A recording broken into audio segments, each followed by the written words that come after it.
All right, so your sixth edition, you may get away with a fifth edition, but your sixth edition is going to be preferable when it comes to terminology and concepts that you need to know for your exam. I'll talk about later why your dictionary is important. All right.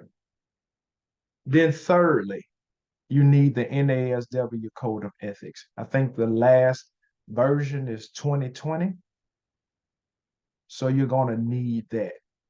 Please, if you have not, read your NASW Code of Ethics. A huge portion of your exam and the ethics portion is the Code of Ethics. So some people have it and have never read through it. I'm going to ask in your time that you have, your study time, that you read it from start to finish. It's only about 8 pages, I believe, but you're definitely going to need that. All right, fourthly, so if I go to ASWB's website, aswb.org, they have an exam content outline. An exam content outline. All right, so I'm going to show you what that looks like.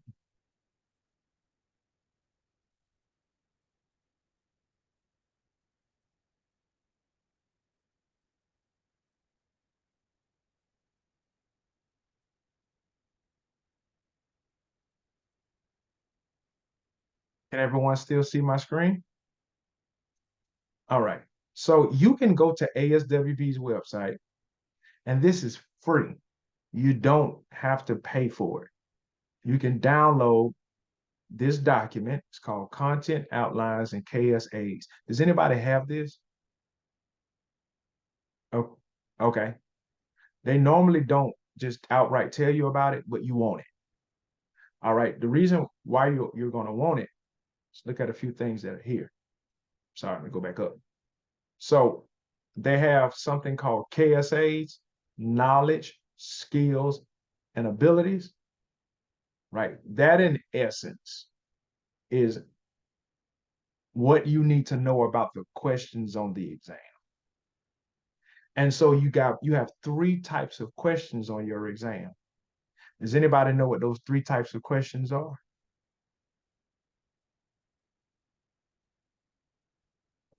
Okay, it's okay if you don't know. So you have what we call recall, application, and reasoning. Recall, application, and reasoning. I'll give you an example later on as we're studying what those look like. So recall and application, those of you all who are taking the master's exam, most of your questions are going to be those questions. Recall is the easiest type of question, right? It's just calling back a concept. So we may say, uh, what is homophobia? Right? I'm just straight out asking. Whatever it just would be a recall question, right? And then I have an application question that simply means that I'm taking a concept and applying it to a situation. So an application may be what are areas that I may see homophobia exhibited. Just putting them together. All right. And then the most difficult types of question is what we call a reasoning question. LCSWs have more of those questions, but LMSWs have those questions as well. So in reasoning types of questions, that's when you look at the exam, and those of you all who've taken the exam have seen this. You look at all the answers, and all them jokers look right because they are all right. It is Yes. just it's just about which is the rightest. And I don't even know if that's a word, but that's exactly what it is, right? So that's about clinical judgment. Clinical judgment. All right. So those are KSAs in a nutshell. So this, ladies and gentlemen, I'm sorry, ladies and ladies, this is golden. What I'm showing you here. When they gave us this, the game changed. The game changed. So you no longer, if you had to, you no longer have to guess what to study for on your exam. In this packet, they tell you what you need to know. So for each one of the study areas, let's take the first one. We have human development, diversity, and behavior in the environment. If you look to the right, here's my percentage, 27%. But if I go underneath that, I see my subtopics. So bullet point, number one, theories of human development through lifespan. If I jump down here, what are basic human needs? They're telling you, you don't have to know all of this information perfectly, but you need to have an idea, a general idea about every bullet point on here. So people ask me all the time, like, what study manual do you recommend? I don't care what it is, but when you have a study manual, it should line up with what ASWB is saying that you need to know.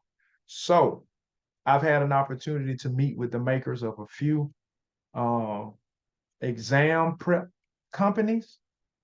And the one that I most recommend, just me personally, doesn't mean that it fits your narrative. The one I most recommend is called Leap. It's called Leap. I don't work for Leap. Don't endorse Leap. I use Leap when I'm doing test prep primarily because I met with these people and all of these bullet points that I'm showing you are in this manual. So you can't buy this manual like on Amazon or Walmart or anything like that. You got to go to their website. I think it's maybe like $130, but I recommend Lee. All right. There are two other manuals that I recommend. And you can check into these and look out for these if you don't have a study manual that's consistent with what I'm showing you.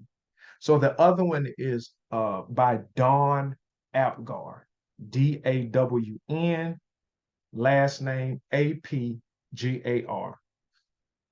Dawn Apgar. It's about the same price. Dawn is off the chain. All right. And then thirdly, there's a company called AATBS. AATBS. Not as thorough to me as the Leap, but the advantage that they have is that they allow you to do sample tests, sample quizzes. They'll shoot you back your score, give you an individualized study plan. They do all that. All right. But AATBS doesn't just do social work test prep, they do test prep for a lot of different courses. That's why it's not as particular and specific as something like LEAP or Dawn Apgar's material. There's a bunch of material out there, but your responsibility is to say, what is the material that I have in front of me?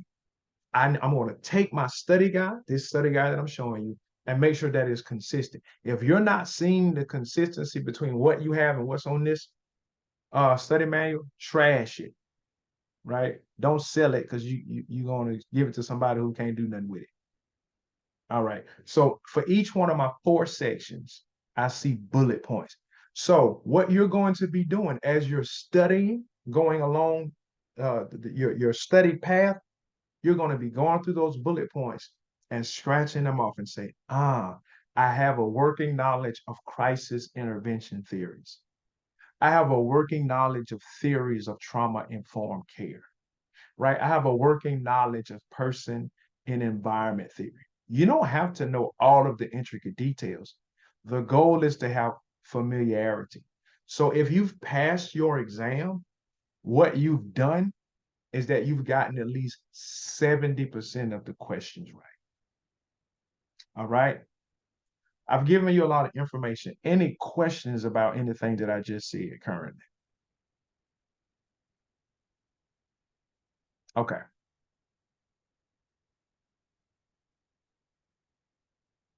So please, please, please get your candidate guide from the website. All right. So I've mentioned Don Apgar's information, LEAP information, and AATBS. All right. So then lastly, how many of you have taken the practice exam on ASWB site? Anybody done that? Oh, listen, I know $85 seems like a lot, and it is right now. That's ASWB has a practice exam that you can purchase. It is so valuable because it is the closest thing that you're ever going to get to your original exam. It is an investment. Please purchase it. They only let you look at it for a certain amount of days, but I'm going to tell you how you beat that system. So you take the practice exam, it's going to be on their website, and then you just screenshot the questions. All right. So then you always have them with you. But that is as close. They're selling a lot of study questions. I'm going to show you some study questions, but there's nothing that's going to be as close to your exam as that online exam. All right. So recap your DSM-5, social work dictionary, copy of your code of ethics, exam guideline, your online exam, and then you need to have a systematic study guide, not pieces of paper all over the place. I got a packet from my home girl who passed. I got a packet from my coworker. I got it. You want to have you a systematic study guide. And on the next PowerPoint, I'm gonna tell you why that's so important. Y'all with me so far? Y'all good? Okay. All right.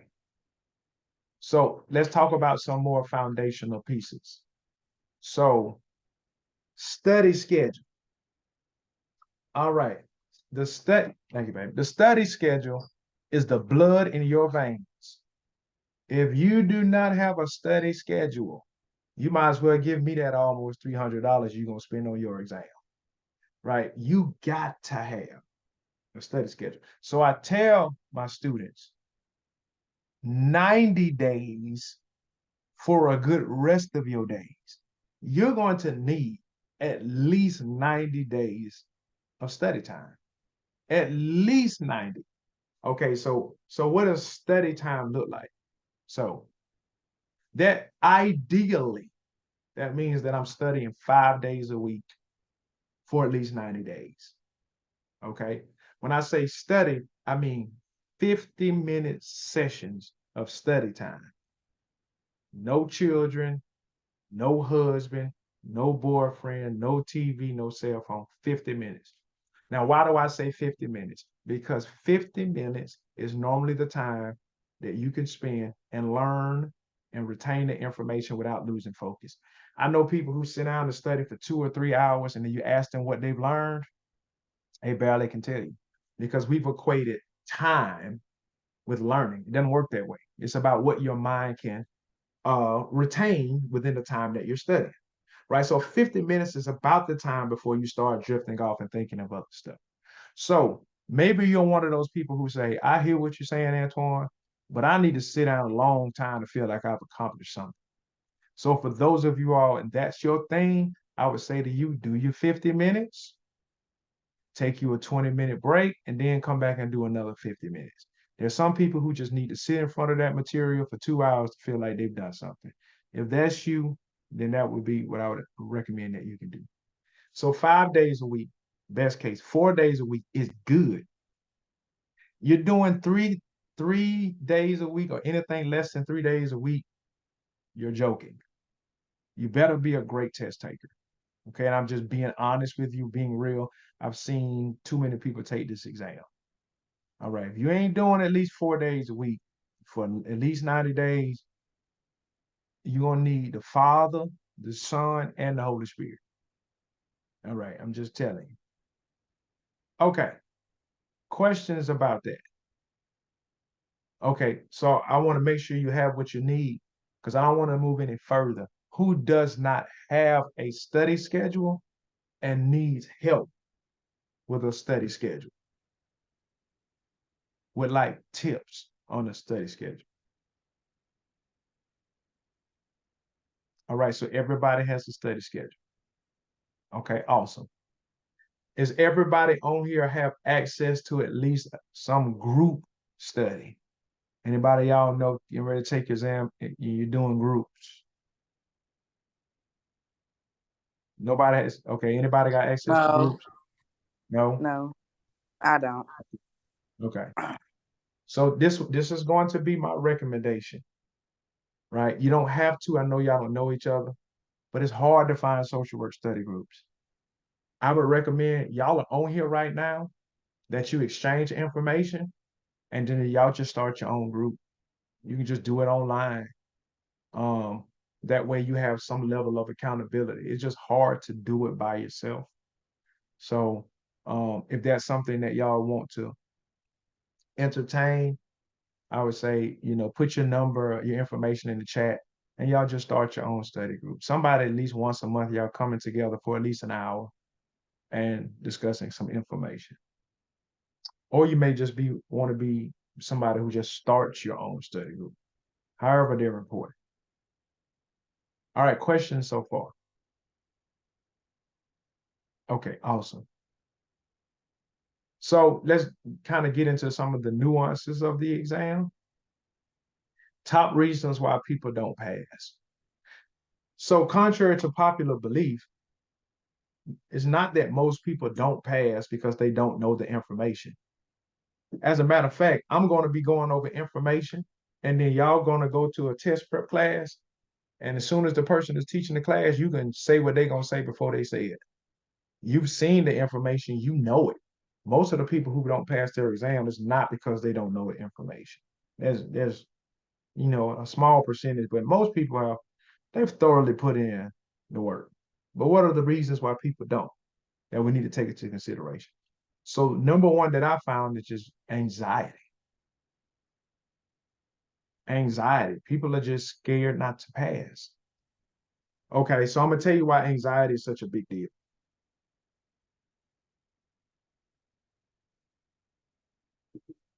Let me tell you the physiology behind it. Then I'm gonna tell you some of the things that you can do as a remedy. So number one, when our body, let me just give you an example of how the brain works. This you'll say, why is he sharing this? It's gonna make sense to you in a second. All right. So if I was to take my fist, right, and I don't want y'all to do this with me. Take your fist and just ball it up like that. That's about the size of your brain. All right. So at the bottom part of your brain is what we call the brain stem. The middle part of your brain is what we call the limbic system. The top part of your brain is what we call the neocortex. They all have functions, super important for taking your exam. So at the top part of your brain, we have the neocortex. The neocortex is responsible for problem solving, conflict resolution. It is responsible for empathy, compassion, creativity, brainstorming, the top part of your brain. Okay. The bottom part of your brain, which as I said, which is the brainstem, is responsible for fight, flight, or freeze responses. So if you are nervous, you are scared, you are fearful, what your brain does, y'all have heard this term before, flipping your lid. What your brain does is it flips its lid and it sends all the emotional energy from the top of your brain to the bottom of your brain because your mind thinks we need all of our emotional resources to fight, flight, or freeze. So there are some people who are sitting at the exam table, their anxiety is taking over. Now, when you get to fight, flight, or freeze responses, you can't do the other stuff. Your mind doesn't have any emotional resources there. So it can't think straight. It can't be creative. It can't problem solve. Right. And so people get to the exam and they say, I knew the information, Antoine, but my mind shut down. It literally did shut down. Right. So I tell people you got to deal with your anxiety before you go take your exam. Like there's got to be a preparation if that is your thing. And I've seen a lot of people deal with anxiety. You got to deal with it before you get to your exam site. So for some of you, you may need to go see your physician and say, I'm getting ready to take an exam. I need something that's going to keep me calm. For others of you, you may need to do some physiological things, like learn how to do deep breathing, how to do meditation, right? How to do guided imagery, the things that y'all already know in your exam if the anxiety comes on. But don't ignore your anxiety because if you ignore it, it's just going to be exacerbated when you're sitting in front of your material. All right. Your mind has to be at a calm state when you're taking your exam. So I tell people, don't go take your exam and you got a crisis going on in your life. You know, you got all types of things happening. It's not a good time. Just reschedule it. All right. Number two, people think that they don't have time enough to finish. It's not true. Only 1% of people actually need more than 4 hours. It's not going to be you. The third one is people are just unprepared due to lack of study time. I mentioned that before. They just kind of study whenever they get a chance and just hope they pass. That's not going to happen unless you're a test taker. Number four, relying heavily on memorizing questions rather than knowing the materials. I don't know if y'all were like me, but I was taught to just study the questions. And then you get to the exam and you're hoping that you see those questions on the exam. Listen, those questions that are floating around your community, they're not coming from ASWB. So the likelihood that you're going to see those questions are probably slim to none. You may see a form of those questions. You're not going to see those exact questions. Talked about number five, taking the test in the wrong frame of mind, and then taking the test under pressure, right? You just don't want to be in an anxious state. You don't want to be in an anxious state. All right. Questions about those things, those items. Anybody ran into some of these issues before they took their exam? I ran in one and two. So for one, my anxiety be so through the roof to where I have chest pains, and I have been on anxiety medication before and was prescribed some anxiety medication um, before I took the test. And then on number two, I run out of time, and I've tried to get accommodations for the test to get my time extended, but I hadn't had um been able to get that taken care of. So I don't know what to do with that as far as, because like the first time I took my test, I had 30 questions to answer in 5 minutes, and I only missed passing my test like 4 or 5 points. Wow. Mm-hmm. So yeah. Well, you should be able to get special accommodations if you get something from your doctor. And Um, that's been the issue for me. My doctor would not sign off on my paperwork because he said he wasn't a psychiatrist. And then he I doesn't have tried to to be. get a psychiatrist here. I know. So I don't He doesn't know. have So to I be. just said I was just gonna try to just do it without the accommodation. Cause I read slow, and it's like I process things slow. And so I have to read a question a couple of times before I understand the question. Well, you don't have to unless they've changed it. You don't have to have a psychiatrist. You can have a licensed professional who can Uh-huh. get you in to help you with your accommodation. Okay. Because I'm Uh, still on anxiety medication now. So yeah, yeah. An MD can do it. Licensed professional can do it. They just need somebody with some credentials to give you those accommodations. And then I would say on the other side, just say you aren't able to get those accommodations. Like mm-hmm. like the way we study is so important as well. And hopefully I get into that today. Um, so as you're taking your like if I were you, I would be doing a lot of practice questions, and then I would be practicing my cadence on the questions. So what I mean by that, every time that you answer a question on your exam, it should be Uh-huh. between a minute and a half and 2 minutes. Okay. So I will pull out a timer and see if I can start getting myself within that 2 minute mark. Okay. If the anxiety doesn't overwhelm you when you're taking your exam, you could just turn that little clock on at the top right hand of your screen, and Mm-hmm. it'll show you your time. Okay. But you want to be within 2 minutes per question. And I'm gonna talk about some things that can help you kind of flow within those 2 minutes.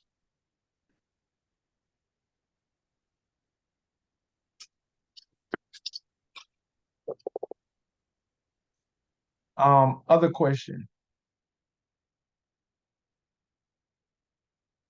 Okay. So let's get into some quick tips because we're still talking about setting the foundation. And then around 7 o'clock, we'll take a quick break.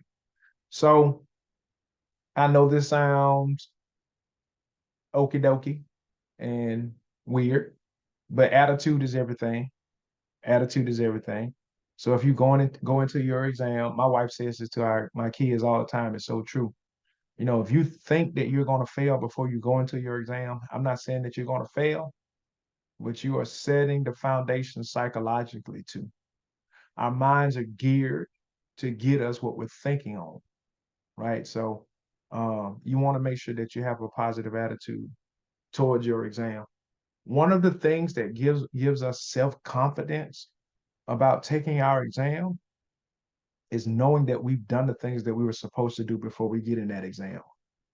Like if we know we haven't studied, we hadn't put in the time, you're going to feel anxious. Your attitude isn't going to be great. But if you've done the things that you needed to do, you can walk in with a positive attitude. All right, number two, trust your instincts. You've been studying this material. You know it. And then sometimes people get to certain places because the anxiety kicks in, and then they start changing answers and not trusting their gut, right? Trust yourself when you're taking the exam. And I'm gonna talk about that in a second when I talk about how to break down questions. All right, number three, I know nobody's doing this, but sometimes the anxiety will make you do it. Um, don't leave questions blank. Don't leave anything blank. Sometimes people think I just leave this blank. I'm going to come back and answer it later. I'm going to recommend that you don't do that. Number four.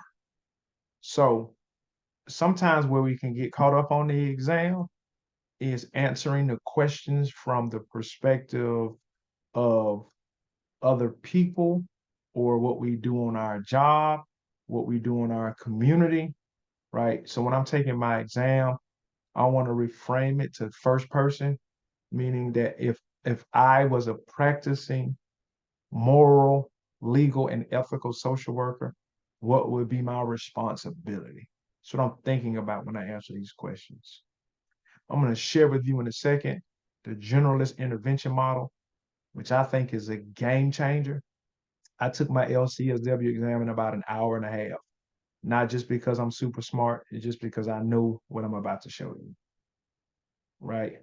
So I'm reframing that to think about if I was a legal, moral, and ethical social worker, what would my responsibility be? Not on my job, just as a social worker in general.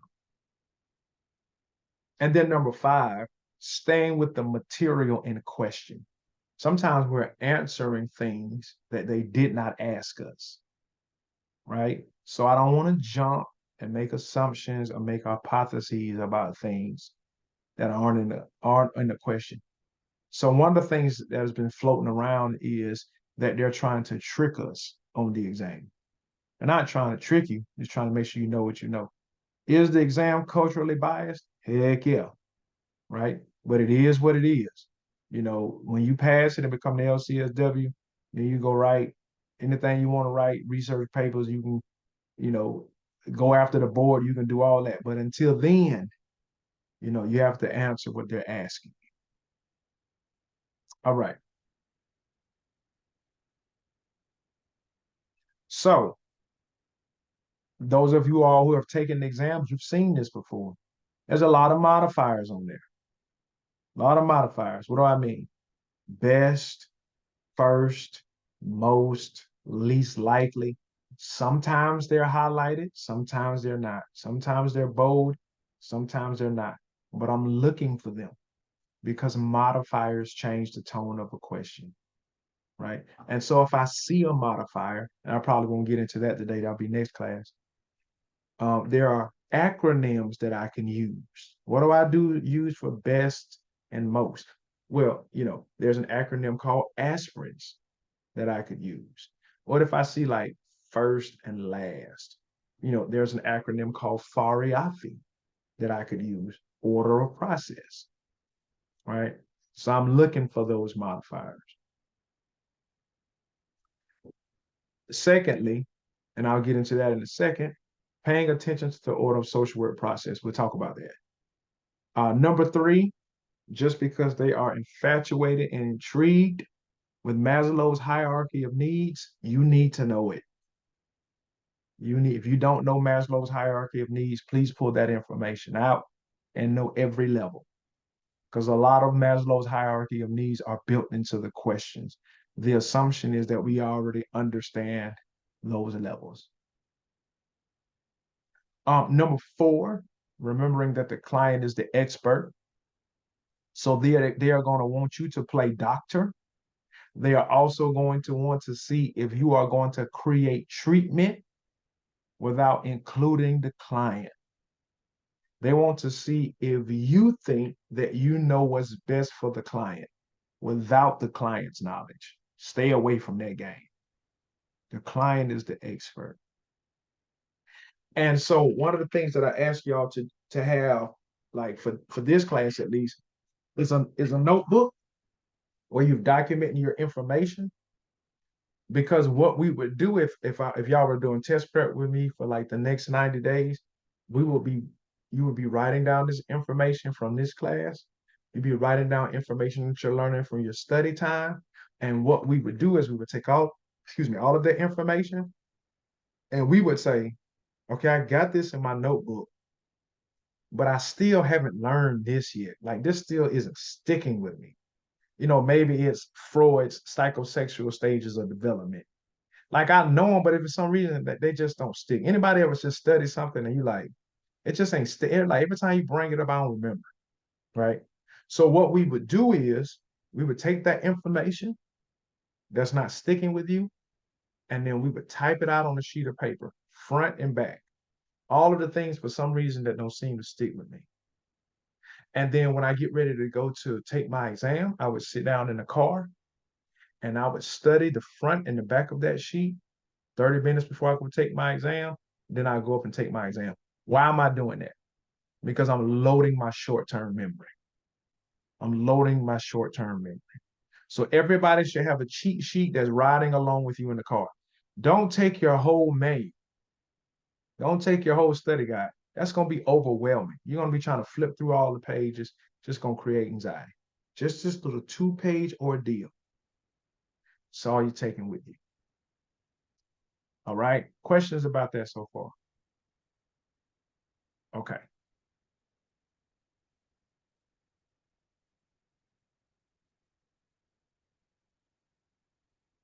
So let me go to slide 23 because I want to talk about let me go here. So has anybody seen this before? Just show of hands if you've seen these steps or they look vaguely familiar. Okay. Yeah. Okay. Yes. Awesome.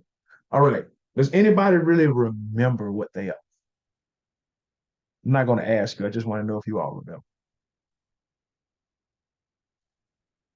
Kind of somewhat. Okay. So I found that most of the exam is these 7 steps. I didn't know it at first. Most of your questions are these 7 steps. So these 7 steps are what a social worker would do in every situation on your exam. Now, I ain't saying that's what we do. I'm saying this is what they said we are supposed to be doing in every session, every situation. We're always doing one of these 7 things. If you can learn that when you're answering these questions, I know what step I'm in, it's a game changer. It's a game changer. I was looking at questions and they would say, what would you do first? And because I knew the order of social work process, I didn't even need to read the question. I'm not telling you to do that. I just had learned it really well.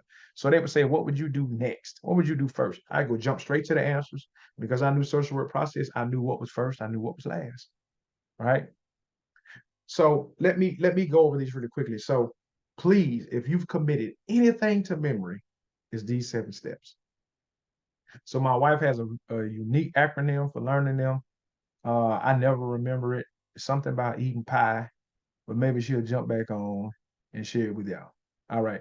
So it's engagement, assessment, planning, implementation, evaluation, termination, and follow up. All right.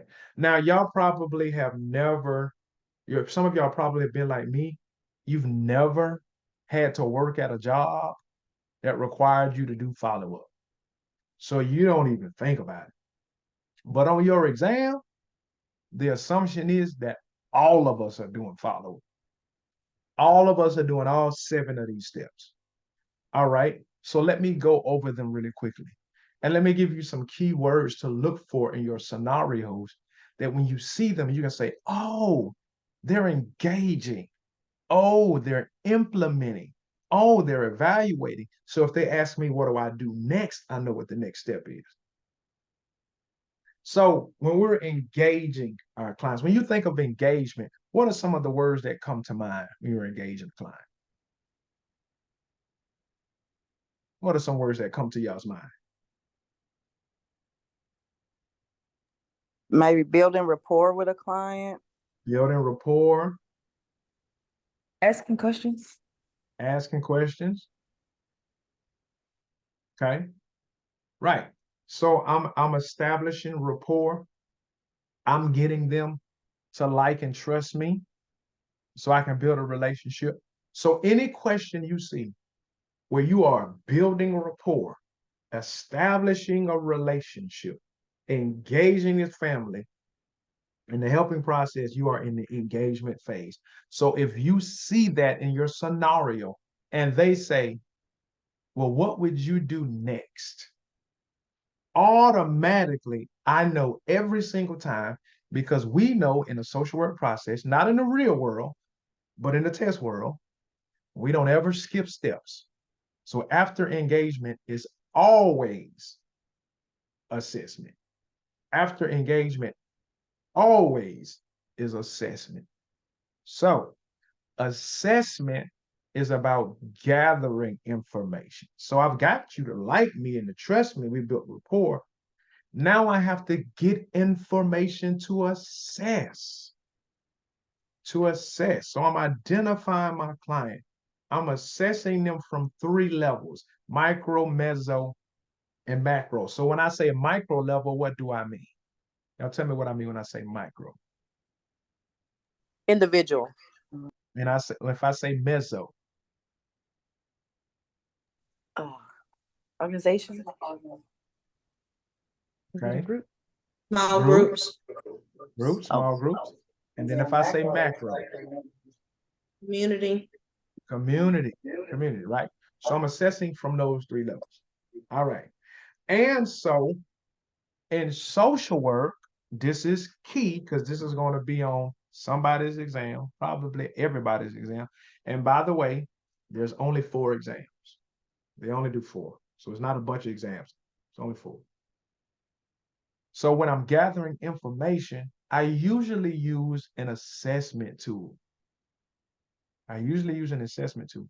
So what is the primary assessment tool that I use in social work? And Tanisha, you don't answer.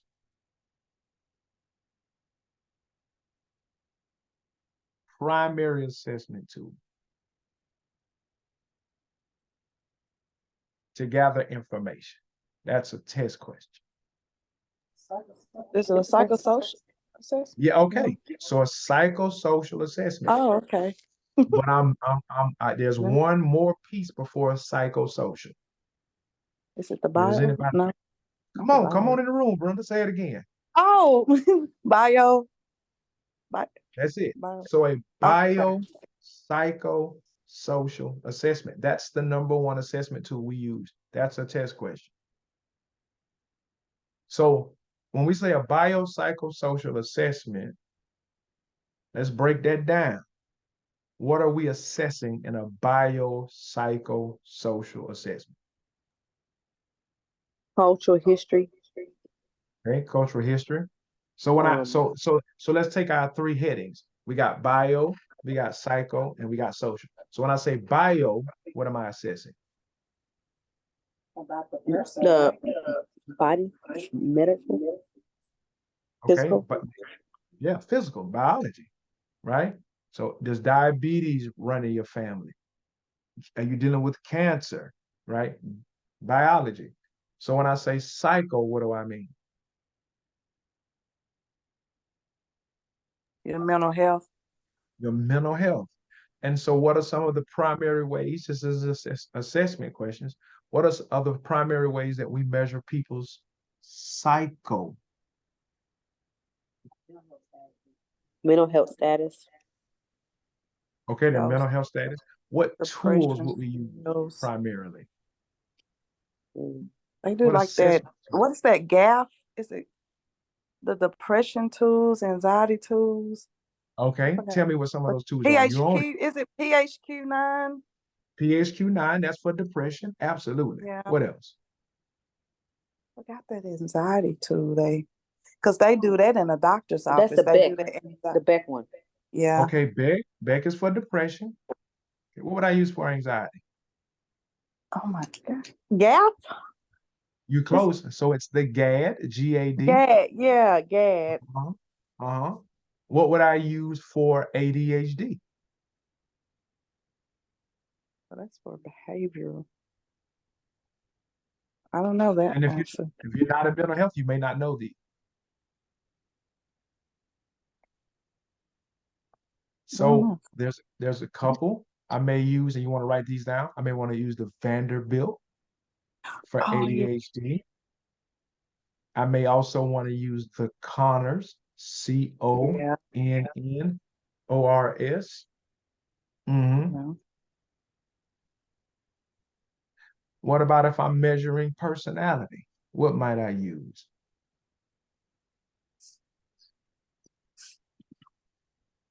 So I may use an instrument called the MMPI.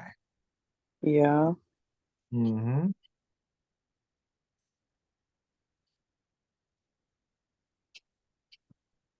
What about if I'm Oh, that's measuring the in? Minnesota. That's the Hmm. Minnesota. Okay. Hmm. Hmm. What about if I'm measuring intelligence in an adult and in a child? What might I use? What's that word? Shit. I don't know. Is it whisk? Oh, come Whisk on in the room. intelligence? Yeah. Yeshia, come on. That's it. I'm gonna use the whisk for children. You're gonna remember that because the C is in there. So Mhm. that's the Western Intelligence Scale for children, the whisk. What about for adults? What would I use?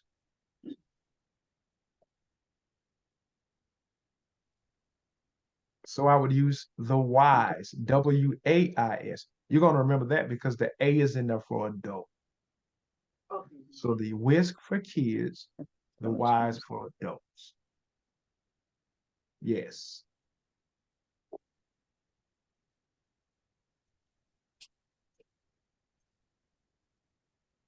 All right. So those are major assessment tools that they assume we know. So when you see that in your exam question, the assumption is y'all already know what those tools are for.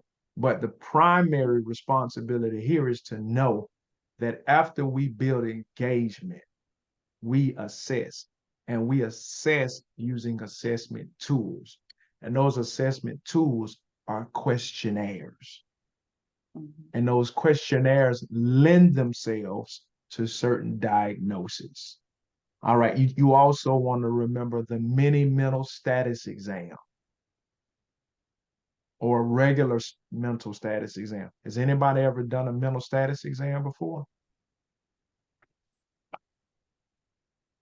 Okay, it's all right, because I know we got school-based and DCFS folks on here, so you wouldn't have had to do one. But a mental status exam measures our mental status, right? Our cognitions, our speech, our thought process, the way that we dress, the way that we look, right? It measures several of those domains.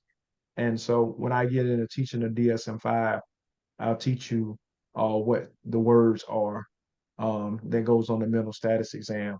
What is affect? What is mood? Yeah, we done it. Right. Yeah.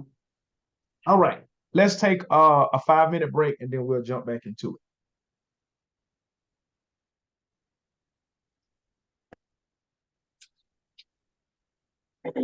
So you should have had us some candy, girl.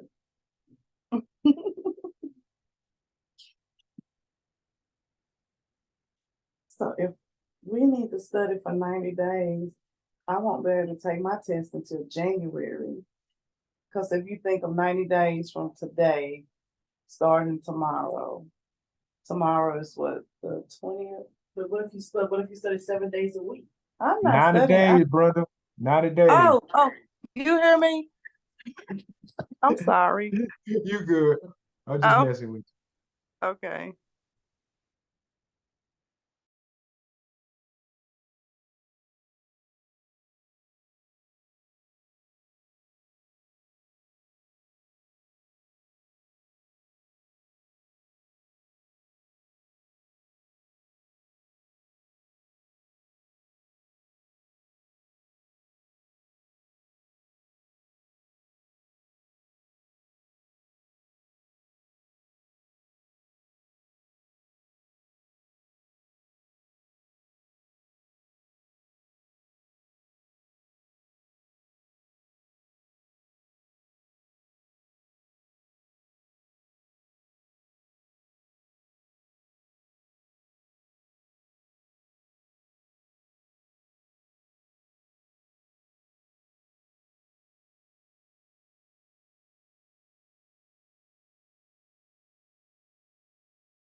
All right. We're going to get back to it.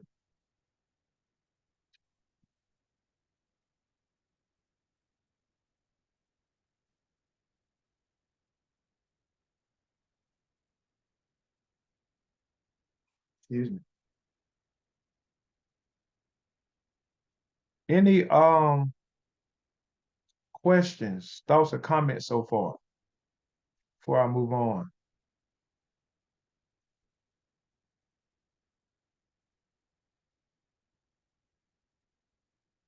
Okay.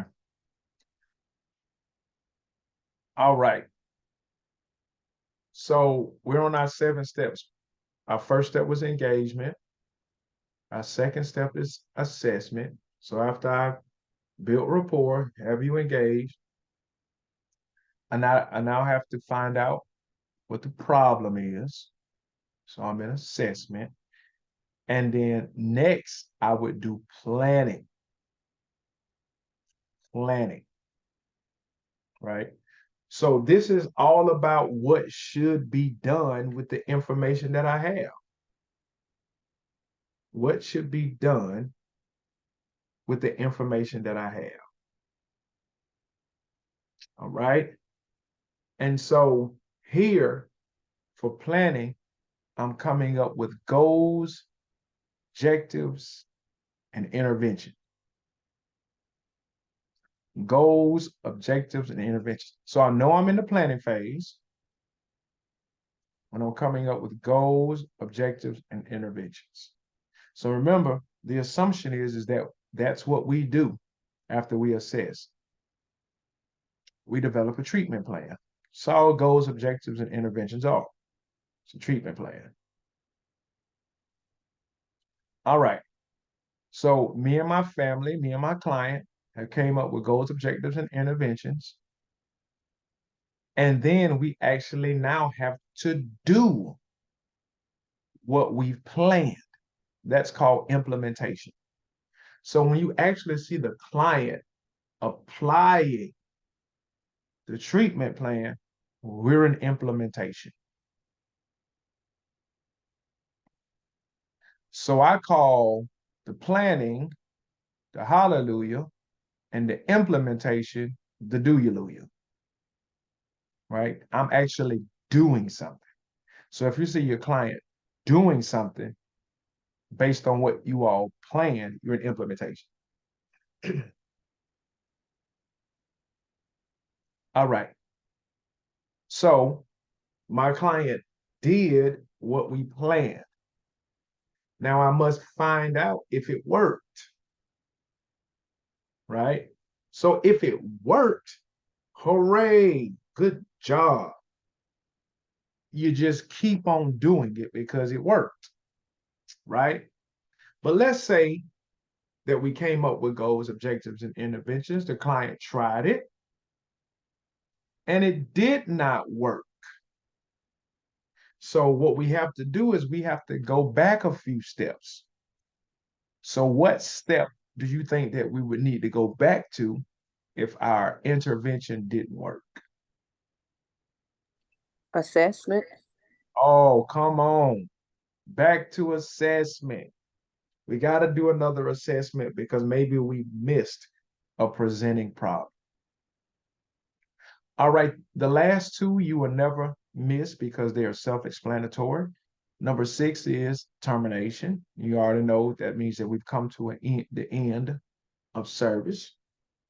And then the 7th, remember, so you may not do this for your job, but as far as your test is concerned, you do it. So we follow up, we check in, monitor the effectiveness, the ongoing effects of our clients. All right. Any questions about those 7 steps? Please, please commit them to memory. They are super, super important for your exam. I'm going to show you acronyms later on in subsequent classes. Like I said, what you can use for those modifiers: first, next, least likely, best, most. But the 7 steps are what you can use for every question that asks you, what should we be doing? You can always use the 7 steps. Always. All right.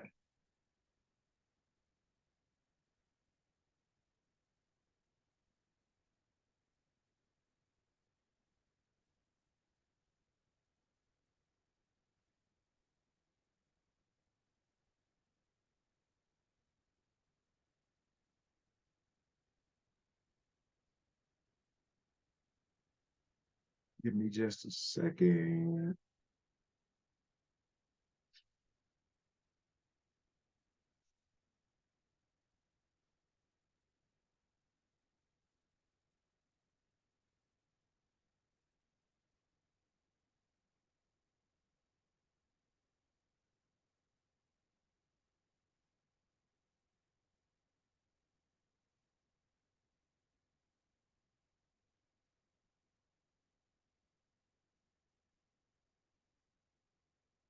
So let's look at answering items on your exam. Answering items on your exam. So when I'm studying for my exam, I want to have some time where I'm studying by doing questions, exam questions. Right? Remember I said I don't want all of my study time just to, trying to remember questions. It's not what I'm doing. I want to have questions that I'm answering because the questions are going to be helpful in a couple of instances. So number one, they're going to help me practice how I actually would be answering those questions on the exam. Number two, they're going to help me set a cadence and a pace for my actual exam. So if I'm answering questions during my study time, I can tell about how long it's taking me to answer a question. It's probably how long it's going to be on my actual exam, right? So I can look and see. Thirdly, when I'm answering questions on my exam, when I'm practicing, it gives me an opportunity to learn how to break them down. So when you're studying questions for your exam, don't be discouraged if you get the question wrong. It's not necessarily about, you want to get the answer right, don't get me wrong, but it's not necessarily just about getting the answer right. What I'm trying to figure out is, did I learn do I know how to break down the question and then answer the question, because that's what I'm going to need for my exam. That's what it's primarily about. So let me give you a couple of steps when it comes to breaking down questions. So I would actually go through these these steps systematically, and then I would have these burned into my brain. This is what I'm doing on my exam. So number one, I want to read the question in front of me. And as I'm reading the question, I'm thinking about what topic this may be. Is this assessment and diagnosis? Is this a practice question? Is it human behavior? I'm asking myself that because that's going to clue me into the information that I need to know, right? So I want to read the question. But after I read the question, I don't want to look at the answers yet. Just trust me right here. I want you to read the question, and after you read the question, ask yourself what the answer is without ever looking at the answers. Okay, if you read the question and you said, that sounds like this, now go read your answers. If what you said, what you came up with, if you find that answer in the answers on your exam, pick that one. I don't care what the other ones look like. If you came up with an answer and then you found that similar answer on your exam, that's the one you pick. Sometimes, most of the time, people read the question and they go straight to the answers. Now they're trying to do process of elimination with the answers. No, remember, you've studied this information. Your mind, your brain should be recalling some of this information. So if I saw a question and it says, what is the first step in Maslow's hierarchy of needs? And then it comes to my mind, I say, basic needs. If I get to my answers and I see basic needs, I ain't picking nothing else. I don't want to play tricks for myself. I don't want to play mind games. I'm picking them. All right, y'all with me? Okay. So that's first step. All right. So first and second step. All right. Thirdly, let's say you've done that and you still don't know what the answer is. Now we're into process of elimination. So if you're taking your exam and you're going through your exam and most of your answers are looking, like all of your answers start looking right, and none of them are sticking out like a sore thumb for you to say, you know what, that ain't close to the answer. Like if that's not happening primarily through your exam, it means that you're probably not ready. There should be some answers that are sticking out that you just say that doesn't go with this question. Okay. So I do want to engage myself into the process of elimination. I should, for the most part, be able to get rid of at least one. So now I'm down to 3. Number 4, I'm looking for my modifiers because my modifiers change the tone of my question, right? They may ask me a question, but they may say, what do you do first? Well, I may see something in my answers that I would do, but that doesn't mean that I would do that first. All right. So let's say you still don't know the answers. You've read the modifiers. You've tried to do a process of elimination. You don't know it, what the answer is right off the top of your head. I want to go back and reread that question. And what I'm looking for is what we call the stem. The stem. The stem is usually the first sentence in the question, but it's not always. But my stem is the primary thing that they're asking me for in the question. Usually I can tell the stem because they're going to be identifying like an age, a group, and a specific problem. An age, a group, and a specific problem. So I want to see if I can pull anything from that stem sentence that may help me with my answer. Maybe I see something that says Native Americans. So now I know I have to know something about Native Americans. And that's my stem. I'm stuck between 2 answers, but my stem clues me in and helps me to pick one. All right. I'm always thinking about my generalist intervention model, my 7-step change process, especially if I get a question with modifiers. That's what I'm thinking about. And then last but not least, I just don't know. I still don't know. Guess, flag, move on. We never leave any questions blank. We guess, we flag, we move on. Why do I want to do that? Why don't I want to leave a question blank? One is just because the way that your mind works. So if you just don't answer a question and then you move on to the next question, your mind is going to still be thinking about the question that you didn't answer. So that's why I want to guess. I got a 1 in 4 chance, flag it and move on. Now, at the end of your exam, you're going to have an opportunity to go back and look at all of your flag answers. But I want to give you a key here. If you do that and you're going back through your flag answers, don't ever change any of them unless this one circumstance exists. So I'm not going to change any of my flag answers unless I saw the answer to that flag question in one of the questions that I answered. It's the only time I'm going to change it. If I don't see that answer in another question somewhere on that exam, I'm never going to change the flag answer.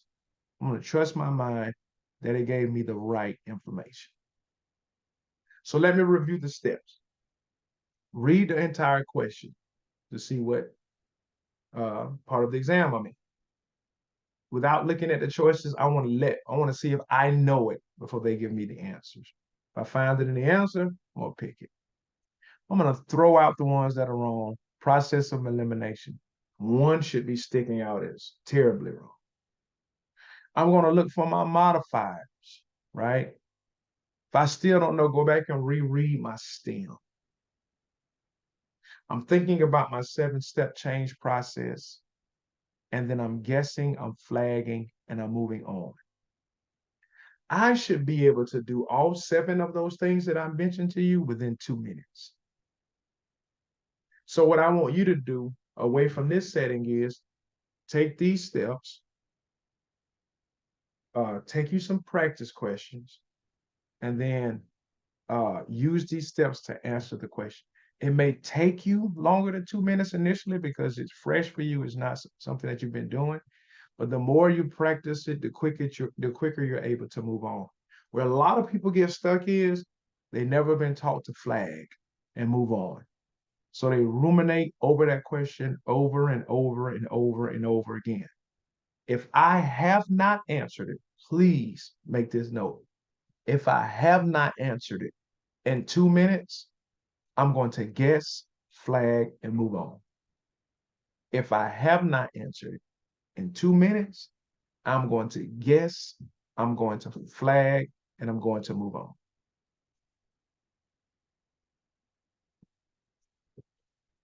All right, questions. Questions about that? Thoughts or comments?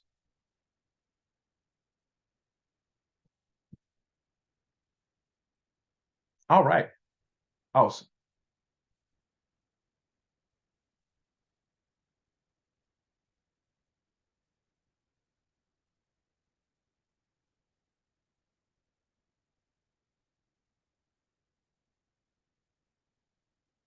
All right, where is it? Okay.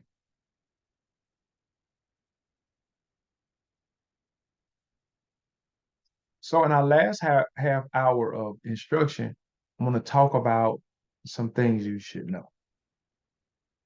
So my responsibility here in the test preparation space is not necessarily to just be teaching information because we've already done that part of school.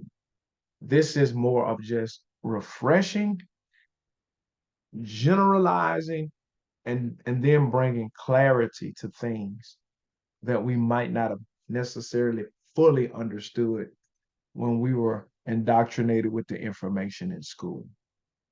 All right. So I have compiled 50 things that we should be generally aware of when it comes to our exam. And so these are going to encompass all 4 topic areas. We're not going to do the whole 50 today, but we will do some of them. Okay. Questions so far. So you can make a section in your notebook called test topics. Test top topics. That's what I call it. All right. So here is where I'm going to ask you some questions. So if you can, don't worry about being embarrassed. We're all here learning. If you don't know, you don't know. Don't be ashamed to answer. I do want you all to try to answer some of the things that we're not going to talk about, just because the conversation and us doing it together helps us to learn. All right. So if y'all can unmute, that would be beautiful. All right. So I did have somebody from the state on here. Who was that? That's you, Briajane? That's me. Okay. So a lot of this you probably already know. I worked for the state for a couple of years.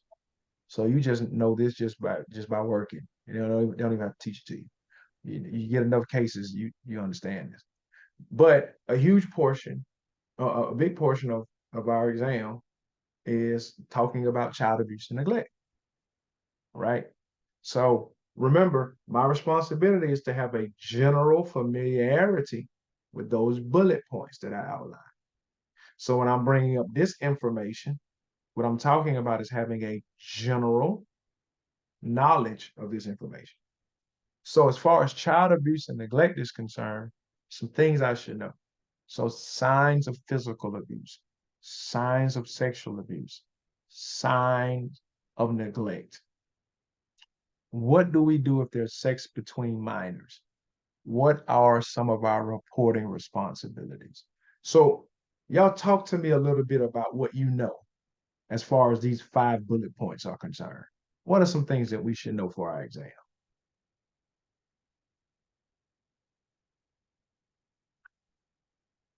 The basic definitions of them. Okay. So tell me a little bit about some of the definitions. You probably can help us out, Brianna. Um, for physical abuse, it can be excessive force to a child, whether it's intentional or not intentional, and a form of discipline or hate or anything like that. Signs of sexual abuse, non-consent or sex with minors. Mm, That's not consensual for the kid or whoever's involved. Um, Signs of neglect, not taking care of their basic needs, yes. clothing, food, anything related like in that issue. I don't know much between sex between minors. Okay. I'll talk Okay. about that. Reporting responsibilities. We all are mandate reporters, so knowing when to report and who to report to, or what to do. All right. Thank you, Brianna. Absolutely. So I need to know what signs of physical abuse are, sexual abuse. I keep forgetting to put this on here, but we need to have this on here as well because it is on the exam somewhere. But there is such thing as emotional abuse, right? When psychologically, um, kids aren't cared for. There's such a thing. Um, so when we say minor, what age do we mean when we say minor? 17 and under.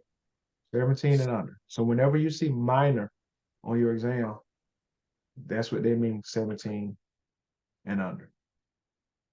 All right. And so the question here is, what do we do? Who do we report to if we've found out there is sex between minors? Now that we've established the fact that minors is 17 and under. Or do we report it?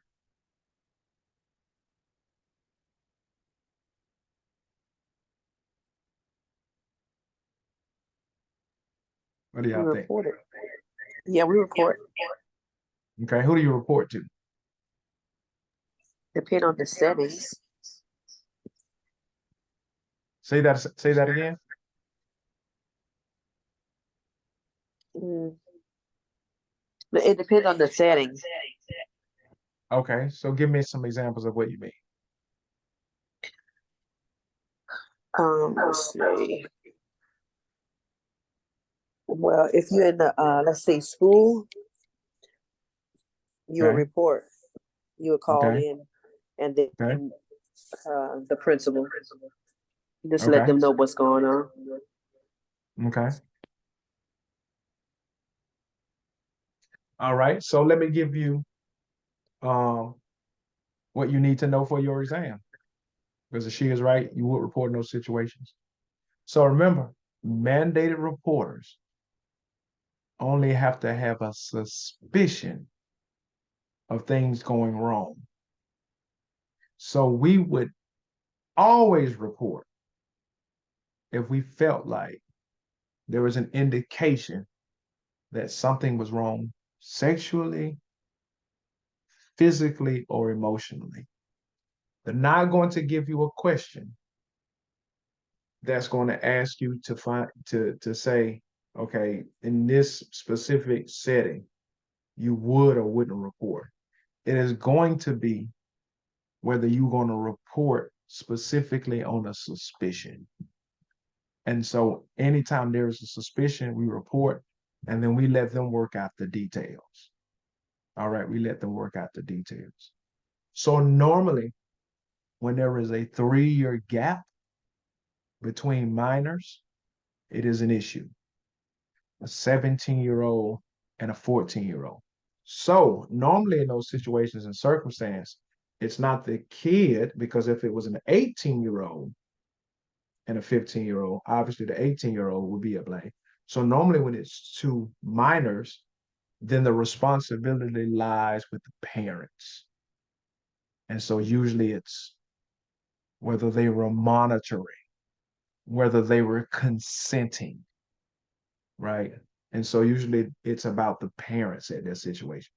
But we still report. We still report. So also be familiar with this term. Does anybody know what I mean when I say grooming? Grooming. Y'all familiar with that term? What goes into grooming?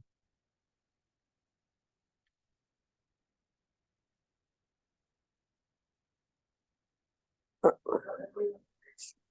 I would think grooming would be more like you trying to coach them to what to say, and it's pretty much tampering with um, what actually happened. Okay. Right. Anyone else? When you're kind of like coaching them or preparing them or training them to be the person that you want them to be, with the person that you want them to be or do the things that you want them to do. I know grooming is kind of really like prone to like kids or adults come down when they get older, become of age, they're already kind of like programmed by whoever. Absolutely. Absolutely. Both of y'all are right. So grooming is a term that's going to be on somebody's exam, and all it is illegal sexual preparation of a minor.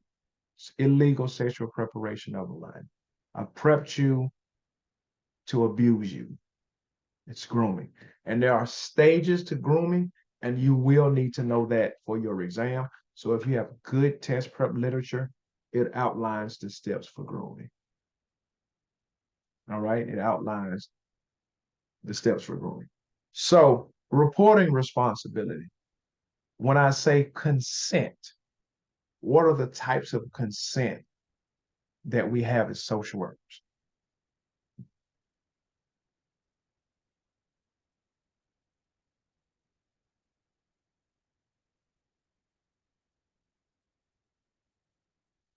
So, I'll give you one. Informed consent. What is informed consent?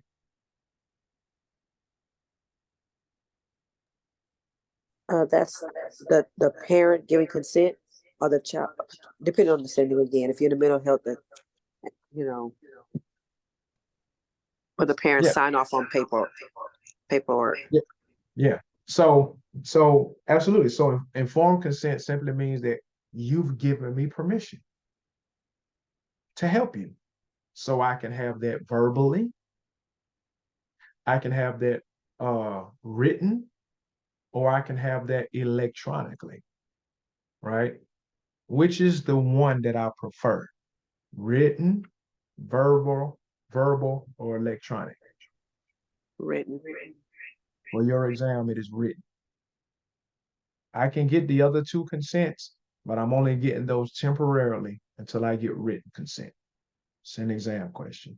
All right. So informed consent means you gave it to me. Let's say somebody is hit by a car, you're passing by, you know CPR, you go to the side of the road and start performing CPR, but that person is unconscious, but they didn't give you consent to work on them. What kind of consent is that called that allows you to help them anyway? Anybody know that term? Okay. So that is called implied consent. It means that if you were conscious, you would have okayed me to help you. All right. So implied consent is no good for us until we get informed consent, right? Implied consent is good, but it's not good long term for us until we get informed consent. All right.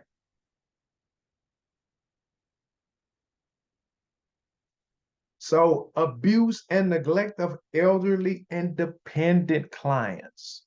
So what are some of the ways that the elderly are abused and neglected? Emotionally, financially. Yeah, especially financially. Especially financially. Kids take advantage of them in those nursing homes. Staff take advantage of them, especially if they get, you know, mental diseases like Alzheimer's, the dementia of the Alzheimer's type, they get taken advantage of. So if an elderly person is abused, who do I report that to? Maybe APS. Yes. APS, Yes. Adult Protective Services. Children, CPS, adults, APS. You gonna say something, brother? Oh, I was just answering the question. Oh, okay. All right. Domestic violence is our third topic. Domestic violence. And this is actually Domestic Violence Month. So there are signs of abuse for domestic violence. What are some of the signs of abuse for domestic violence?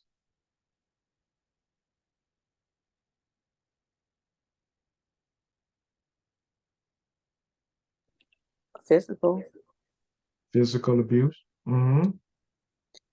psychological, psychological, emotional, financial, right? When we say the cycle of violence, what are the stages for the cycle of violence? It's an exam question.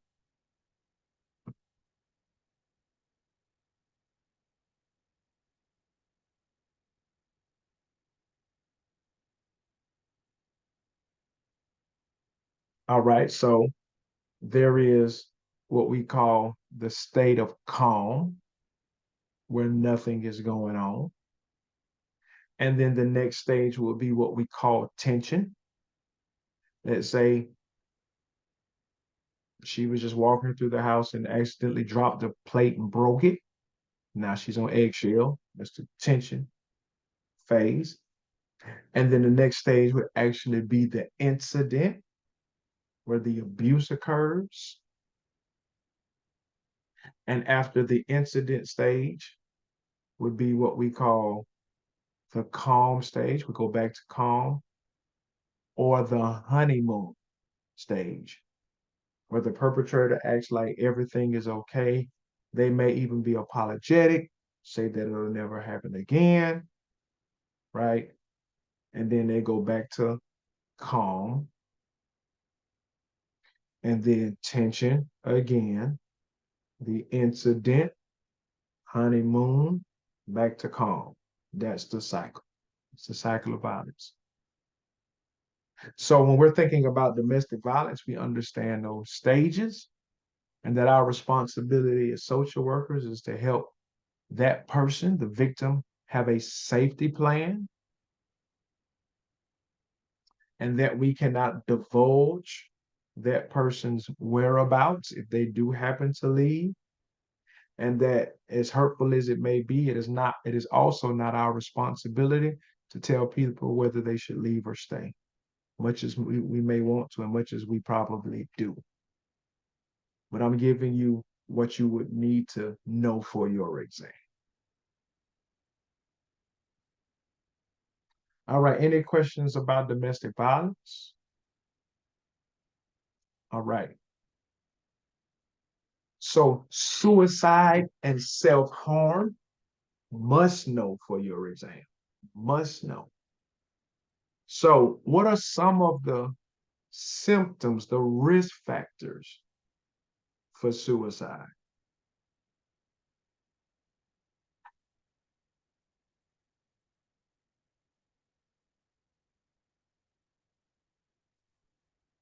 How would you know somebody may be suicidal?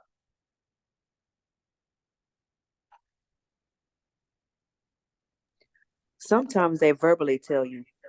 Yeah, just flat out tell you I'm gonna take my own life. Absolutely. Behaviors. Okay, what are some of those behaviors? Like self-cutting, isolation, things like that. Yes, yes, self-harm, isolation, cutting, giving away important items, excessive tearfulness, talking about what life would be like if they weren't here, significant levels of guilt or shame. Those are suicidal symptoms, right? So for your exam, if they engage you in a suicide type of question, remember you're always thinking of short-term interventions. Don't ever pick anything that has to do like with long-term therapy, none of that. Suicide, your suicide question is about the here and now. It is about safety and short-term interventions. You're going to always pick that. Short-term interventions. Does anyone happen to know some of the suicide uh, risk assessment scales that we use?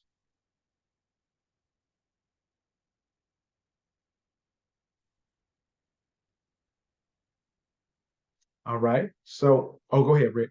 Brianna. I think in my old hospital with the kids, we used something called a scissor or Yeah. something. Okay. Yes. You have the scissor. You have what they call the ASQ.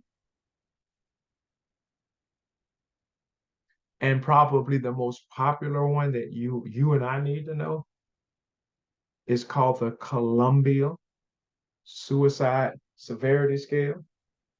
I'll go with scale. Or the CSSR scale.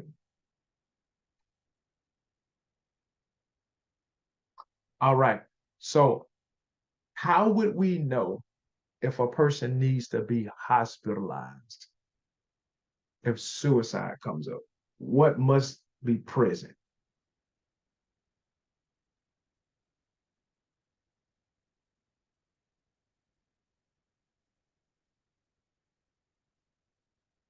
Would it be if they thoughts of harming themselves or somewhere else or somebody else? Okay, so if they have the thoughts of harming themselves, that's a start. What else would need to be present?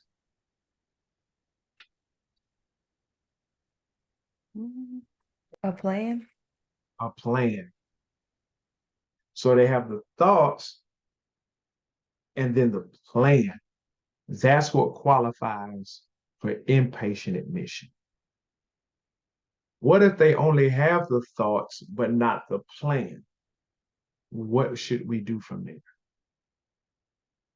Then you'll refer them to outpatient or like do like a safety plan with them. That's exactly what we would do first. Hmm. A no harm contract. Right. Then we would refer them.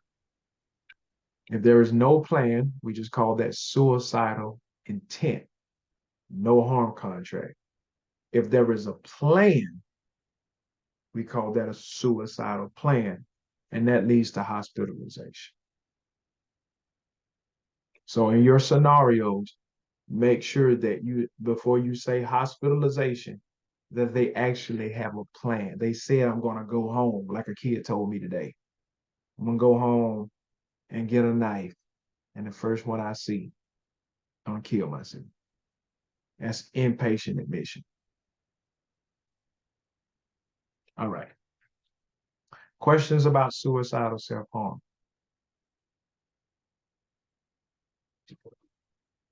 All right.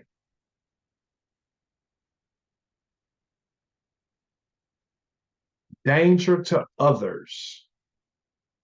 Danger to others. So we have suicide and then we have homicide. So there's a very important case that has to do with homicide called Tarasoff versus the Board of Regents. Every one of us has to know this case. It's on our exam. So what is Tarasoff versus the Board of Regents? And I need to put this whole name up here.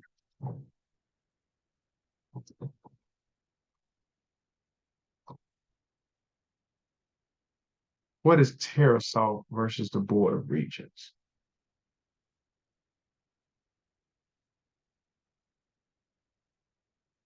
Okay. So this was a case, I believe, I think was in the 50s, no, 70s.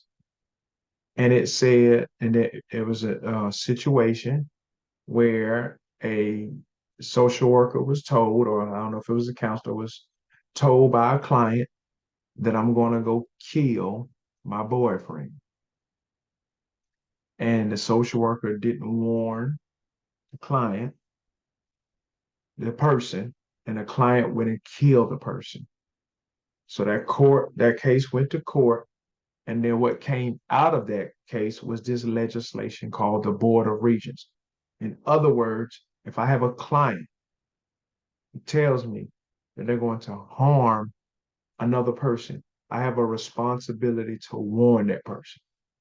So we call that duty to warn.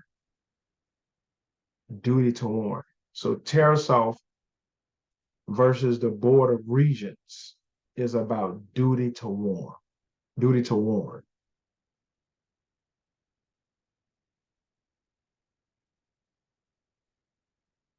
So I am making sure that when I hear this information, that I'm clarifying that this person actually has an intent to go do what they've told me.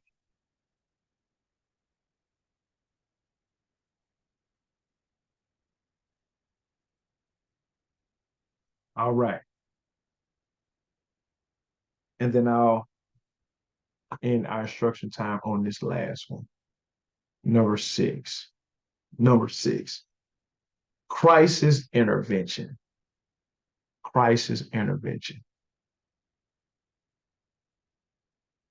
So when are we using crisis intervention?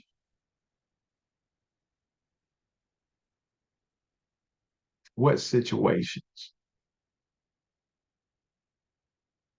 What are some crises that have recently happened that you know of? War. War, absolutely, it's happening right now. Shootings. Yeah, absolutely. Mhm. So I want you to Oh, write yeah, these COVID. for your exam. Yeah, absolutely. There's types of crisis. So one is what we would call a maturational crisis.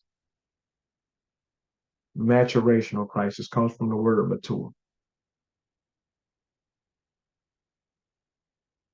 This is just stuff that comes up just because of a normal course of life. Like you got married and there's stress from the marriage, or you just had a child, or somebody, you just retired and there's stress related to that. It's stuff that's just a normal part of life. Maturational crisis. The opposite of that would be a situational crisis. That's a sudden event that's not expected, like a hurricane. I remember here when I first got to Louisiana, when I was working for DCFS, one of the first things I had to do was work with the victims of Hurricane Katrina. It's a situational crisis, something unexpected, like the death of a loved one, the loss of a job, sudden illness. You didn't know it was coming. Well, those are my two types of crisis: maturational, situation. Now, for your exam, what are the expectations that you know, that they are assuming you know? So, one is that when I'm talking about crisis, I'm talking about safety and I'm talking about short term. I'm never going to pick anything that has to do with long term when I have a crisis question. All right, two, my main responsibility is to help a client get back to their normal equilibrium. Equilibrium is a general systems term. I'm trying to get them back to baseline functioning, right? As close as I can to where they were before this happened. And so that may mean I need to help them to develop new coping skills, ways to deal with stress. Maybe they lost a loved one. How do I see life now that an intimate partner is gone? I've lost all of my finances. I lost a child. What skills do I need now to be able to move forward and remain mentally healthy? And then thirdly, what kind of supports and services can I bring into this client's life to help them as like a net to support them moving forward? All right, so those are my primary responsibilities in crisis intervention. All right, any questions about any of those we just went over?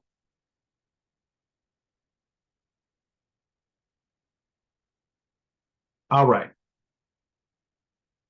So I'm going to stop my screen here.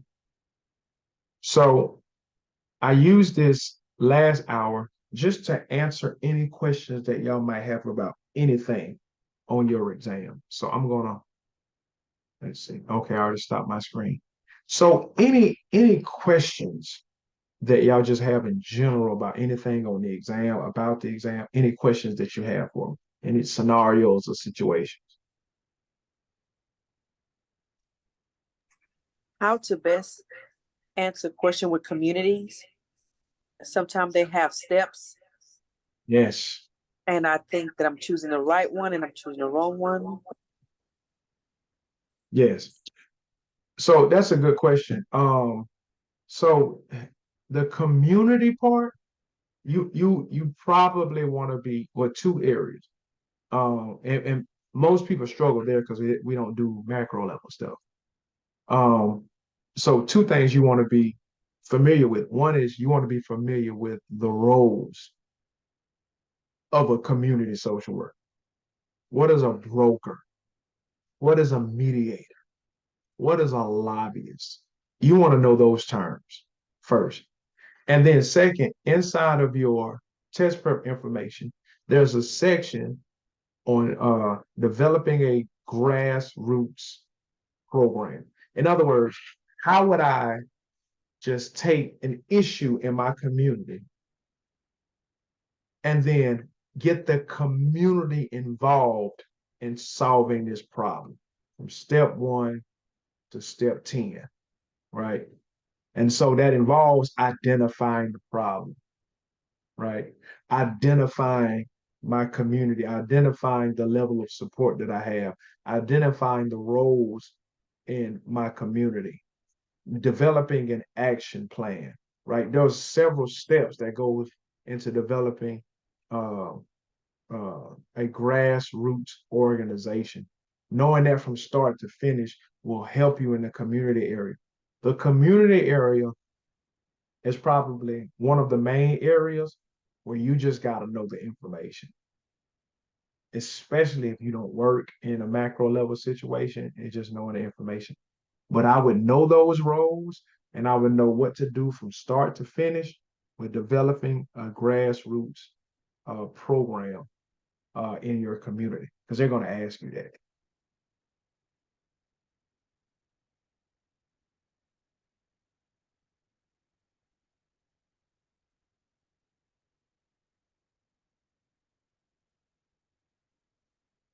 Any other questions? That's a good one.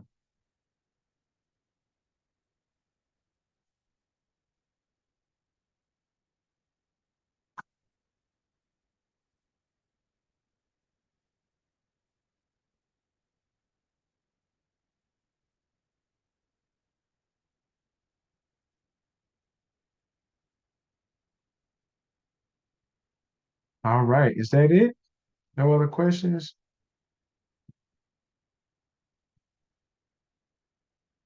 Okay. You pretty much answered the question for me. Okay. The community section is the area that I struggle in on the test. Okay. So Yeah, just if that's a struggle, please just spend some time in the community section. Yeah, because if you've never done macro work, that stuff just gonna look like Greek when you take your exam. And that's why I love too the LEAP manual because it does spend a lot of time uh in the community section. Let's see. I don't think let me see if I flagged it. I did. So they talk about community organizations, and they talk about like the basic tenets of a community organization, like setting the foundation. So they talk about stuff like the community is the client. Communities may need assistance in learning how to best meet their needs. Talks about the ins and outs of the community, and then it goes into the steps, right? Um, in the problem solving process, if I was doing community work, like number one, that was kind of I was talking about earlier, identifying or doing an analysis of the problem, which has several tasks underneath it. Then, secondly, recruiting individuals Yeah, who he will said. provide support. That would be the second step. And then the third step, identification of goals and objectives to make a change. And a lot of this is my generalist intervention too. The fourth step would be creating a plan of action for the achievement of the goals that we came up with and ways to make use of the program supporters and funders, which has to do a lot with negotiating, developing smaller groups to help with the bigger problem. Step 5, determining and obtaining needed resources. Step 6 would be implementation and monitoring of the plan of action, which has several smaller steps like securing and training staff, the development of policies and procedures. Like some of that stuff we're not familiar with. Managing relations with external public and private organizations. And then step 7 would be evaluating if we're even making an impact in the community. And then the 8th step would be reassessment and stabilizing of the problem situation. So those in general would be the 8 steps for problem solving in your community. And then I talked to you all about some of those roles. Here they are more clarified here. Roles that a community organizer would need to know. Teacher, self-explanatory. The other one is a catalyst, C-A-T-A-L-Y-S, C-A-T-A-L-Y-S-T. And this is a person who motivates others to take action. A facilitator, assist the community members to follow through on their commitments. And then this is on the exam, some of the strategies that I would use to get the change done. I may have to be a social protester. I may have to take legal efforts. I may have to use the media. I may have to lobby. This is one you hope you never have to do. I may have to whistleblow. That means to snitch on you. You ain't doing what you're supposed to do. And then there's various models of the way that we can do community organization. But in general, those are some of the things that you need to know for community organization. So I hope could you that. have a question for us and how we would break that down? Let me see if I can find a community question in here for you.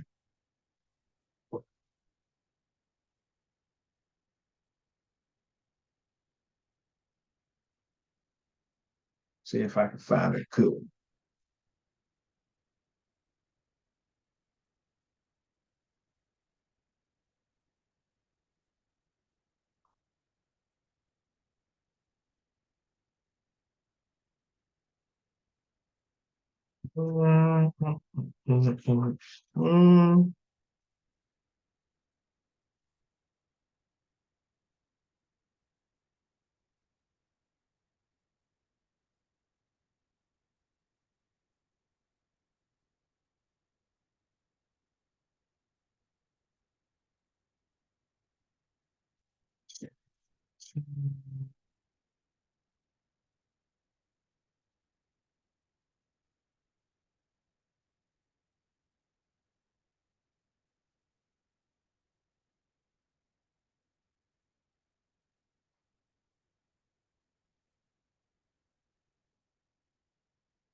Okay, so here's a easier one.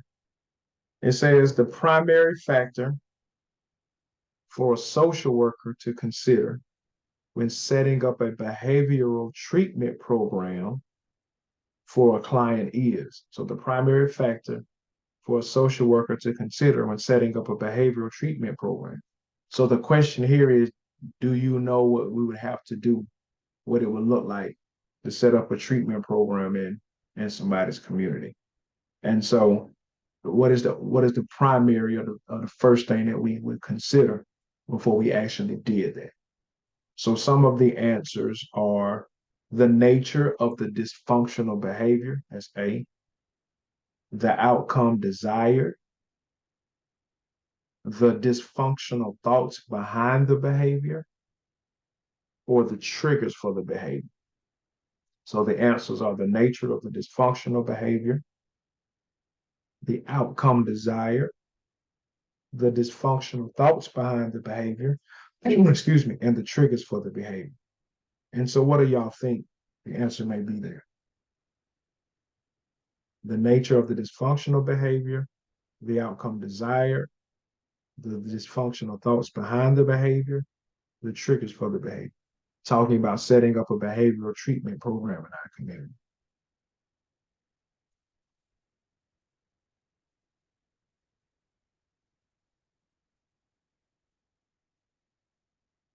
The nature of it. Yeah, the nature of the dysfunctional behavior. Right, that falls right in line with our 7 steps. Identifying the problem. Absolutely. Let me see if I can see another one.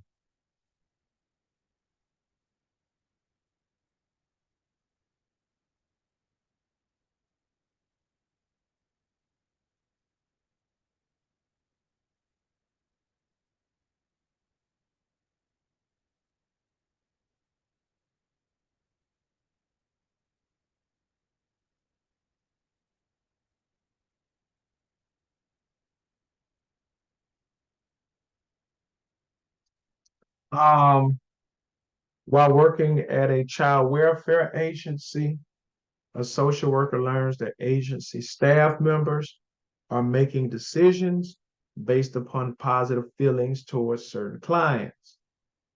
These feelings may influence staff members' decision regarding financial assistance.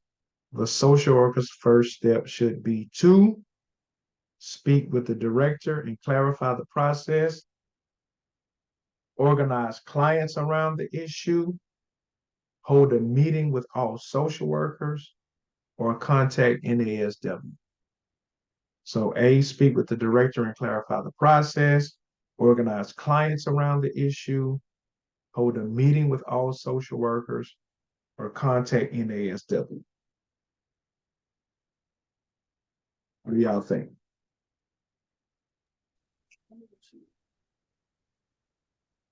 So the clients first. I think it's either A or B. Say A or B? Yeah. So if you were taking your exam, which one would you pick? Read the question one more time.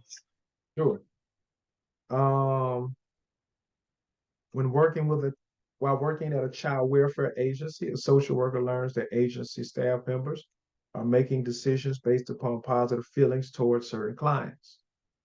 These feelings may influence staff members' decisions regarding financial assistance. The social worker's first step should be to speak with the director and clarify the process, organize clients around the issue, hold a meeting with our social workers, and contact your local NASW. Meet with the social workers. Okay, you said meet with social workers. Anybody else? Because I don't think you go straight to the director. I feel like we should talk first. Then, I don't What you know. want us to get the What y'all gonna go with?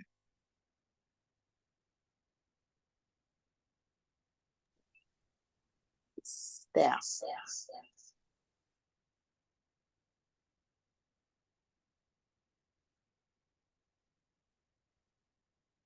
So our answer would be A, speak with the director and clarify the process. Right. So in this the scenario, I have a modifier. So it asked me what's the first thing I should do. So when there's like an agency-based problem, the initial effort towards solving the problem should be geared at talking to the director first. That's what we would do in a macro level sense. Any issues with the organization, we go up to the director and start there. All right, we'll see if I can find one more.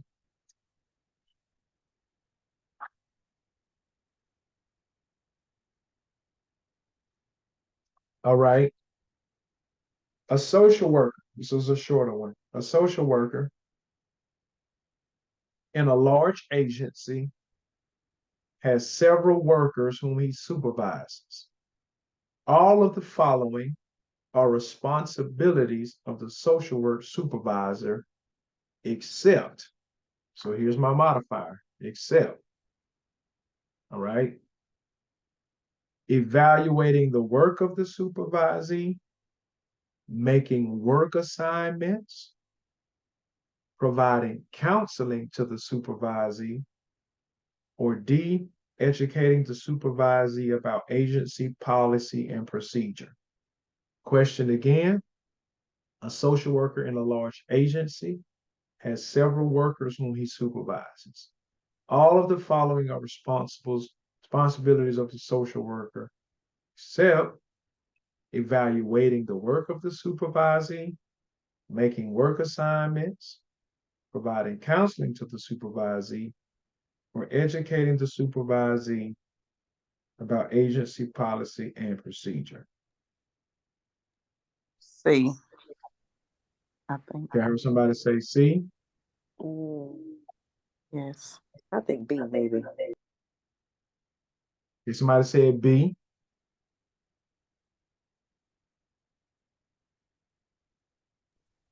Then you say the modifier is accept. Except. So I'm actually Yeah. looking for the wrong answer. So something they actually wouldn't do. So So that evaluate. should be C. He shouldn't be Okay. canceling this. You think it's wait, Can you read B again? Sure. Making work assignments. Yeah, B. Because I don't think we do. Okay. So our answer here would be C. So a supervisor would evaluate the work of their supervisee. They actually would make work assignments because they tell them it's just basically their job duties. And D, they do educate the supervisee about agency policy. But C, they should not be counseling their supervisors. They should be outsourcing that, referring their supervising. All right. I'm prompted to find one more.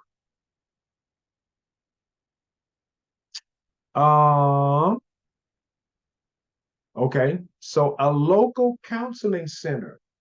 Hold on. Let's see which one of these is hard.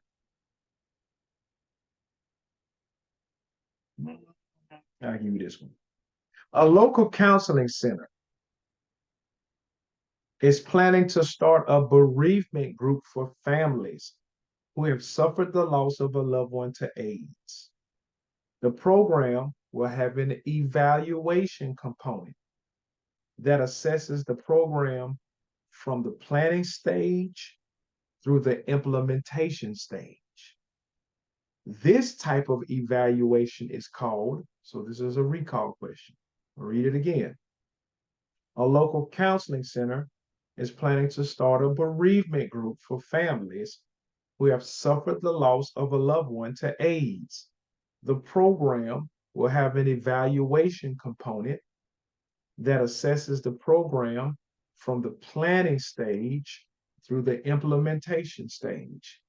This type of evaluation is called a summative program evaluation, a cost benefit analysis, a formative program evaluation, or a cost effectiveness evaluation. Let me read them again. A summative program evaluation, a cost benefit analysis, a formative program evaluation, or a cost effectiveness evaluation.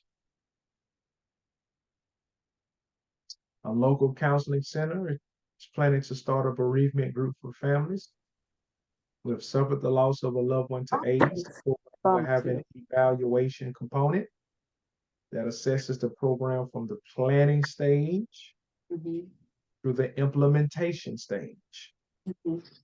This type of evaluation is called a summative program evaluation, a cost benefit analysis, a formative program evaluation, or a cost effectiveness evaluation.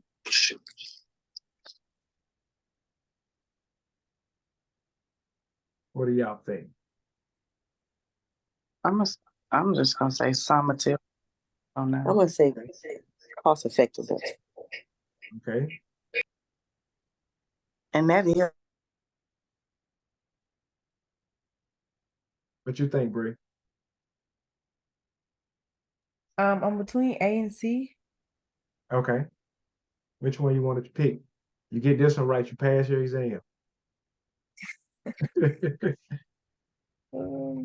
A summative program evaluation, cost benefit analysis, a formative program evaluation, a cost effectiveness evaluation. A. I think I'm gonna go with A. Okay.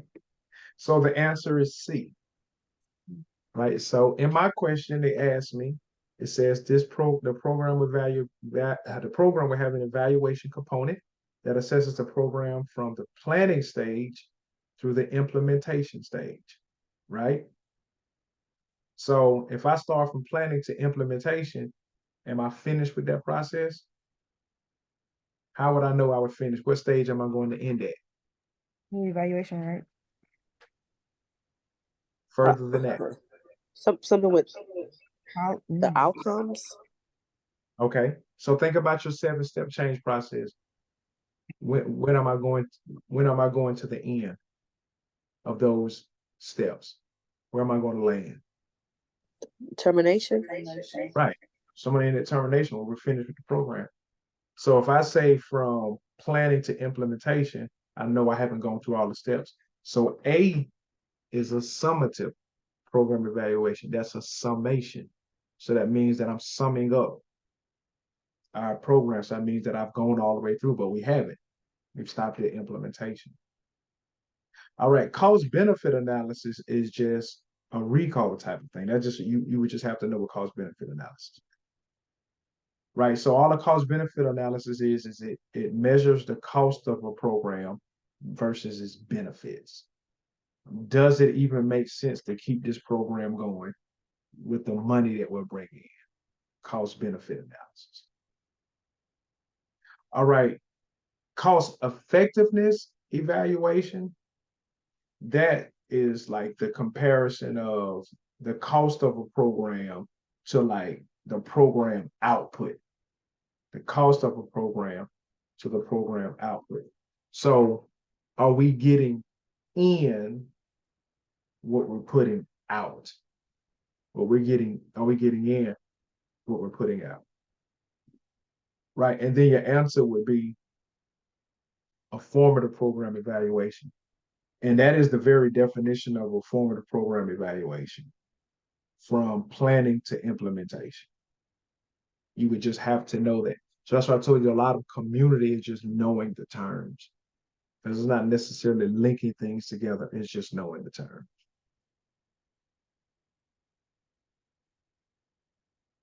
All right. Y'all want another one? Y'all good. I done rattled your brain enough. Okay. I like them. It helps us to think about the question, like you said, the STEM. Yes. Okay. I'll give y'all one more. All right. So a social worker is employed in a, matter of fact, let me just, this is easier if I just put it in the chat.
Oh, sorry for my typo. I just saw it.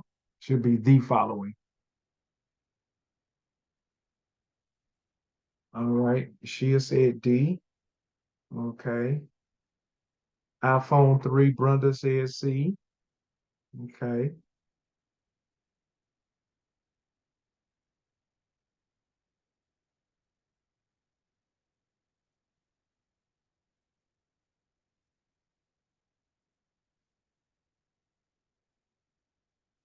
All right. Bree said D. All right. So the correct answer there is D. The quality of the therapeutic relationship. All right. So Brenda, you were the one that you picked was, because you always have two that's alike. The one that you picked was the other one that looks like quality of the therapeutic relationship. But the research shows that we're not clear about client and worker homogeneity, if that really even matters. If we're on, because homogeneity simply means that we're on the same page about like our ideals, our morals, our values and stuff. They're not even sure if it's that big of a deal. But the therapeutic relationship is the priority. As far as making a relationship work, it's the priority over everything. So just remember that for your exam. All right. All right. Any other question? When we meet again, can you have some more questions for us like this? Yeah, so actually the next test prep will be all questions. Okay. And then I just assign just the question. So if y'all four want to go back, if y'all want to come back together, and if somebody else comes with you, that's fine. But if y'all want to come back, I'll I'll do it again in 2 weeks if y'all want to come back. But I try to make sure that there's at least 4 people gonna be in the class before I do it. If not, then I'll just do it a month from now. Are y'all good with 2 weeks? Okay. All right. Shia and Bree, y'all, I'm sorry, and Brenda, y'all are good with 2 weeks? I don't know if okay, let's see. Yes, okay. All right. So what we'll do is I'll do another one um on November the 3rd, and I have y'all's emails. So Oh y'all yeah, should no, we can't do November. I can't do the 3rd.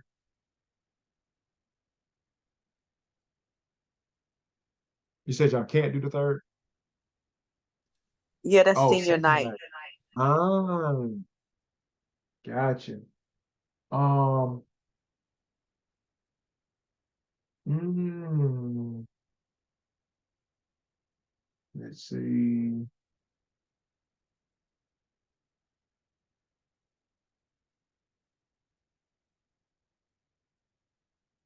Unless y'all don't mind doing a Thursday night, Sounds great. I'm good with it. It's fine with me. We could do the 2nd. It's fine. Okay.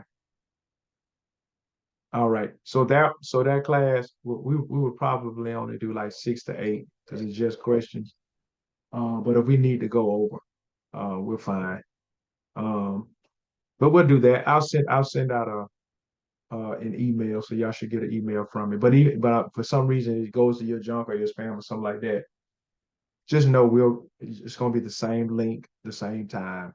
I'll make sure we do the 2nd. If something emergency or crisis, something happens to come up, I'll just contact y'all. But I hope y'all got y'all each other's information and possibly start you a study group. I think it'd be advantageous for you, especially if y'all are going to keep coming back as a group.